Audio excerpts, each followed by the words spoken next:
E aí, aquaristas! Meu nome é Manuel Neto e nesse vídeo eu vou explicar para vocês como vocês podem identificar o sexo dos seus peixes de forma bem simples e completa. Então, se vocês querem saber tudo sobre esse assunto e só de olhar para um aquário saber quais peixes são machos ou fêmeas ali, veja esse vídeo até o final. Vem comigo!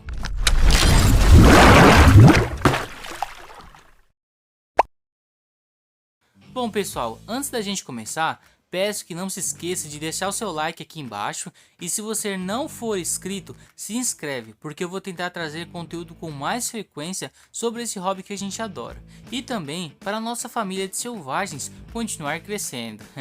Ative o sininho para não perder nenhum conteúdo novo e se você já for inscrito, muito obrigado pelo apoio enorme que vocês estão me dando. Tamo junto galera, de coração.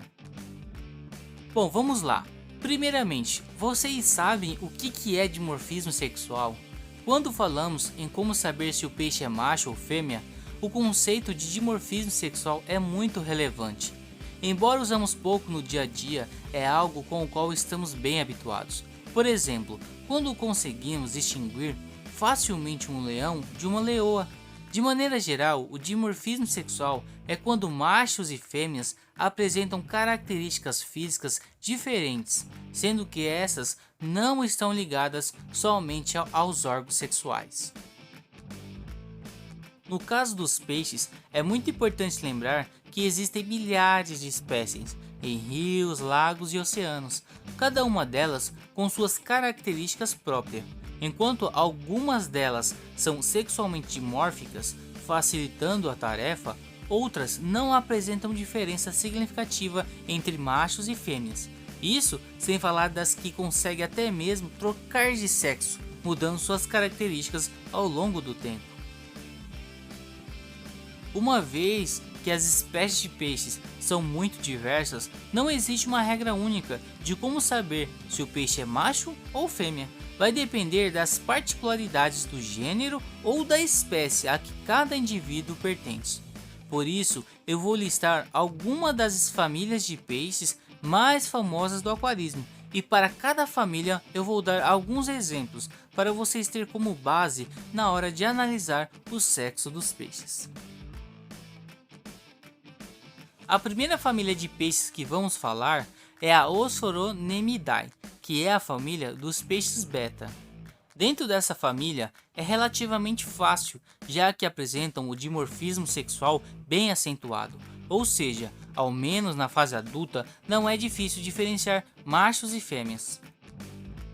Um grande exemplo são os gourami gigante, onde os machos e fêmeas se distinguem pelas nadadeiras dorsais e pela cor do corpo.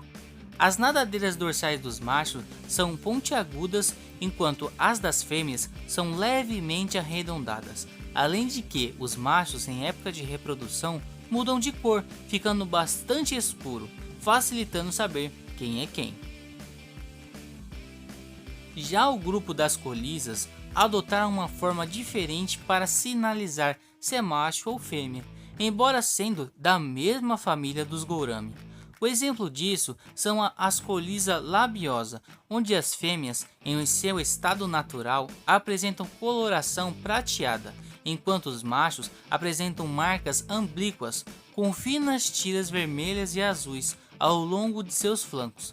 Machos possuem nadadeira dorsal e anal mais longas e pontiagudas.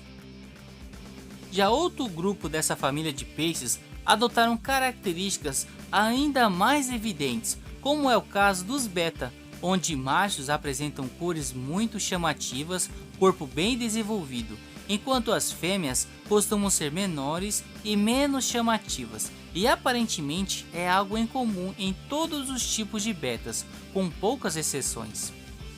Quando você se deparar com um peixe dessa família, você poderá julgar analisando quais são os mais chamativos, já que os machos normalmente são os mais chamativos e as fêmeas, por sua vez, mais tímidas em relação ao seu dimorfismo sexual. A segunda família que iremos falar é a Characidae. Essa é a família dos tetra. Eles já não são tão fáceis assim de saber rapidamente, só de você bater o olho. uma vez que apresentam diferença entre machos e fêmeas muito sutil. Em geral, os peixes tetra apresentam pequenas diferenças entre os sexos, porém elas podem variar de acordo com a espécie. Mas tem um ponto em comum, que é o caso das fêmeas serem mais largas e corpulentas que os machos. Eu vou dividir essa família em dois grupos, julgando pela anatomia: os tetra com o corpo comprido e os com o corpo arredondado, começando com os de corpo arredondado, que é o caso dos teta fantasma vermelho, teta grow light, teta mato grosso e teta negro, que apresentam diferença sexual muito semelhante, com as fêmeas sendo ligeiramente maior e mais roliças, principalmente na região ventral. Já os machos adultos possuem corpos retilíneo e são mais coloridos, porém para cada espécie pode ter coisas a mais para ajudar a diferenciar, como é o caso do teta mato grosso, que os machos possuem a nadadeira dorsal negra, já as fêmeas dessa espécie não possuem pigmentação na parte inferior. Ou como os teta negro, onde os machos adultos têm a nadadeira dorsal e anal maior.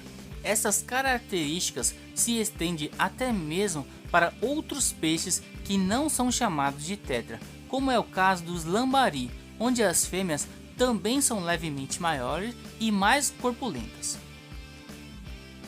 O segundo grupo são os com o corpo mais comprido, como é o caso dos teta neon chocolate, teta neon green fire e teta neon nariz vermelho. Aqui também apresentam características para diferenciar machos e fêmeas como os demais tetra, onde as fêmeas são ligeiramente maior e mais roliças, principalmente na região ventral. Já os machos adultos possuem corpos retilíneos e são mais coloridos. Então, se você vê que o peixe se chama tetra ou lambari, você saberá como julgar se é um peixe macho ou fêmea, pois suas características dimórficas não variam tanto assim. É só lembrar do padrão, as fêmeas sendo maiores e mais corpulentas e os machos mais coloridos e retilíneos. Antes da gente continuar, eu queria avisar que o primeiro link da descrição é do e-book Guia Básico do Aquarismo, onde vocês vão aprender coisas como montar um aquário, aprender sobre alimentação, doenças e como tratá-las, e muito mais. Todos os iniciantes que começam a ler terminam como um aquarista de sucesso, então não perca tempo e adquira já o seu também. Bom, continuando. A terceira família é a Cichlidae. Aqui já é nível hard mesmo, só aquaristas com Sharingan